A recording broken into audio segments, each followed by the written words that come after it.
messieurs, nous vous présentons nos excuses pour cette panne technique et vous remercions pour votre fidélité. La visite du président béninois Patrice Talon en Martinique marque une étape cruciale dans les relations diplomatiques et culturelles entre les deux territoires. On revient dans ce journal sur les grandes décisions prises dans l'intérêt des deux pays. Cérémonie d'inauguration ce matin de l'agence de communication Legend.com. Des raisons sous-tendent la création de cette agence selon le PDG Maxime Koba. Vous l'entendrez dans ce journal présidentiel au Sénégal. Ousmane Sonko présentera sa candidature au Conseil constitutionnel. La nouvelle a été donnée hier par ses avocats.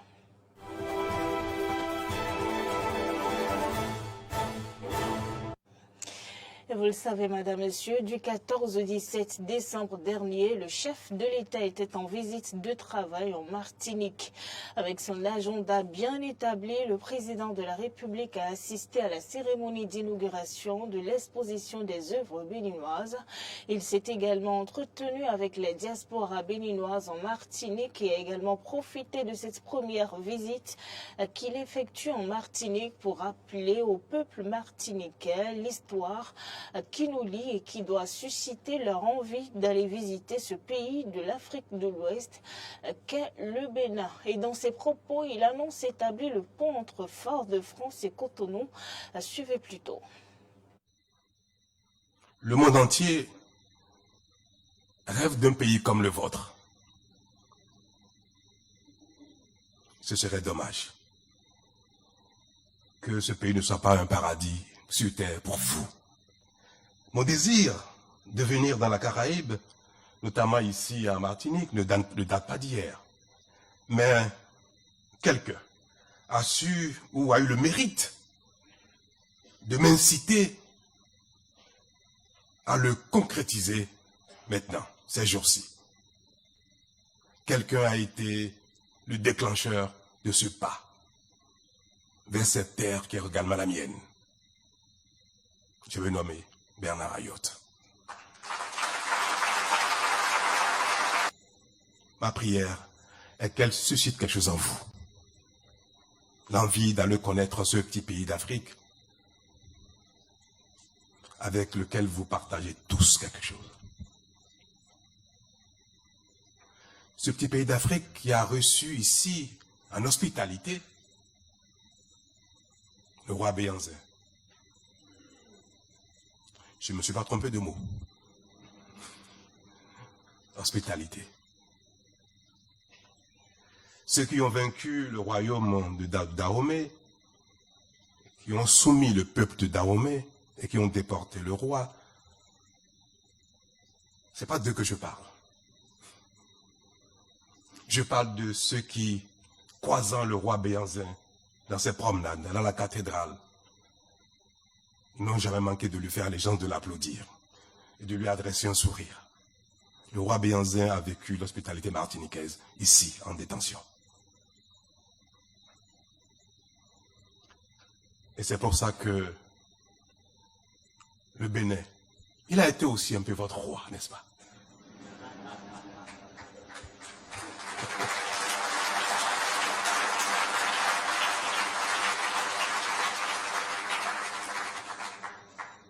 Eh bien, c'est pour ça que vous avez l'obligation de venir au Bénin.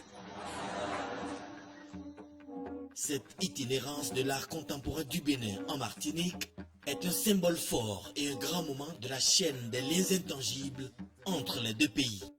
Et le chef de l'État est venu, en toute humilité, prendre notre part de responsabilité dans cette horreur qu'a été la traite. Il l'a dit, il a fait acte de repentance au nom du peuple béninois, mais ce n'est pas une repentance liée au passé et juste pour dire muséographiée, c'est une repentance active, une mémoire active qu'il a voulu laisser entendre pour dire la meilleure manière de réparer cette blessure qu'il y a entre la Martinique et le Bénin, c'est de créer des ponts entre les hommes, d'où le projet de mobilité aérienne, des ponts entre les cultures, des échanges artistiques. Vous savez, il y a de plus en plus de villes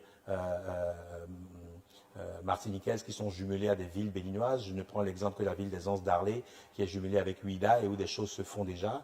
La ville de Saint-Pierre, la ville du Saint-Esprit font des choses. Bientôt, la ville de Casse-Pilote, avec notamment la ville de Grand Popo. Bref, il y a des ponts et des choses fortes qui peuvent se créer pour que cette réparation soit dans une forme de conquête. Le chef de l'État a utilisé ce mot de conquête. Allons à la conquête de notre destinée. C'est un mot césarien. Hein. Nous sommes au rendez-vous de la conquête, les peuples noirs. Et il a voulu que le peuple de Martinique, dans sa diversité, et le peuple du Bénin puissent aller à la conquête de leur destin en créant des ponts, en créant des échanges.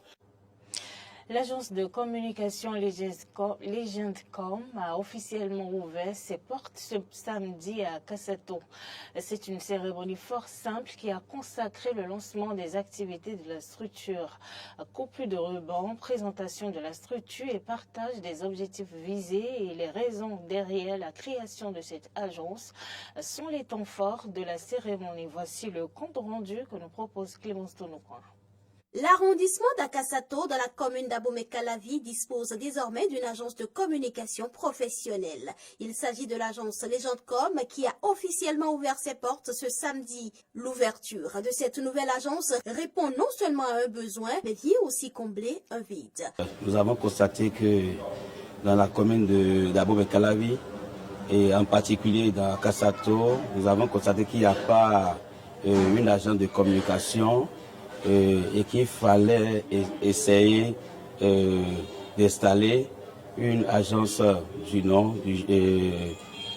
dans notre arrondissement d'Akassato pour tous ceux qui auront besoin de communiquer. Permettre donc aux personnes morales et physiques, entreprises, autorités, directions et autres de pouvoir communiquer sur leurs produits, telle est l'idée qui sous-tend la création de cette nouvelle agence de communication qui s'est d'ailleurs fixé des objectifs bien clairs. Notre objectif est clair.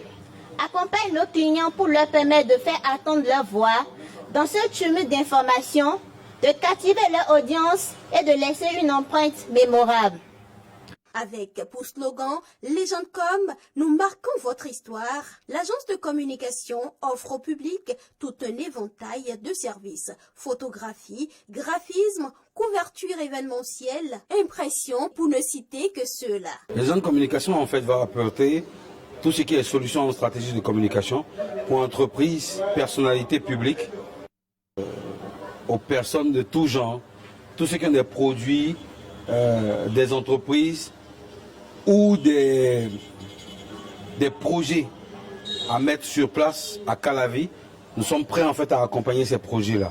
L'initiative est saluée et encouragée dans le rang des invités et partenaires. J'ai envie de dire que Legendcom, c'est un bébé qui est né avec des dents, puisque au détour de la célébration des 10 ans du groupe de presse et TV Diaspora FM, il y a quelques semaines, Legendcom était déjà à nos côtés pour nous soutenir sur le plan de la communication de manière générale, alors que la boîte n'existait même pas encore, ou en tout cas elle n'avait pas encore été ouverte officiellement. Donc oui, j'ai de très bonnes impressions. Vu le matériel que je retrouve dans les locaux de Legendcom, vu également toute la vision qu'il y a derrière, quand le promoteur dit par exemple qu'il a envie de faire de Calavi un autre pôle d'excellence où on n'a pas besoin d'aller à Cotonou pour pouvoir s'offrir des services de communication, forcément ça fait plaisir. C'est une très bonne initiative d'installer un tel projet à Kassato, parce que c'est l'arrondissement carrément vide, donc l'initiative est louable et à féliciter.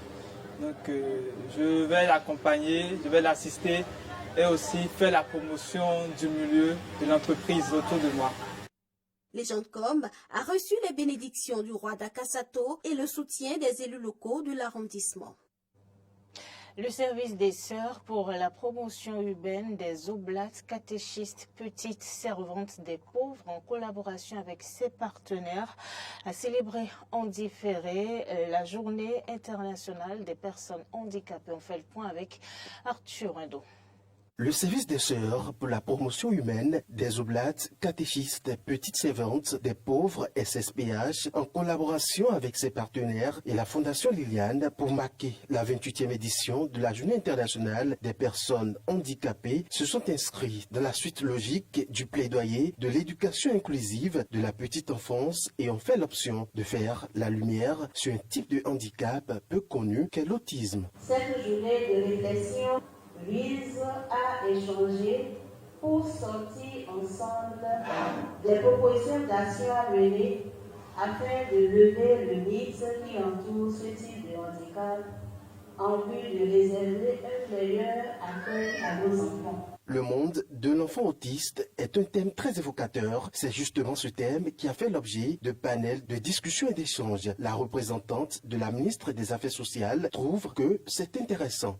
Intéressant parce que l'autisme, pour certains au Bénin, est une manifestation. On ne comprend pas très bien tel que cela se manifeste. Beaucoup attribuent cela à différentes situations. Ça fait plaisir de voir que les sœurs SSPH font la promotion.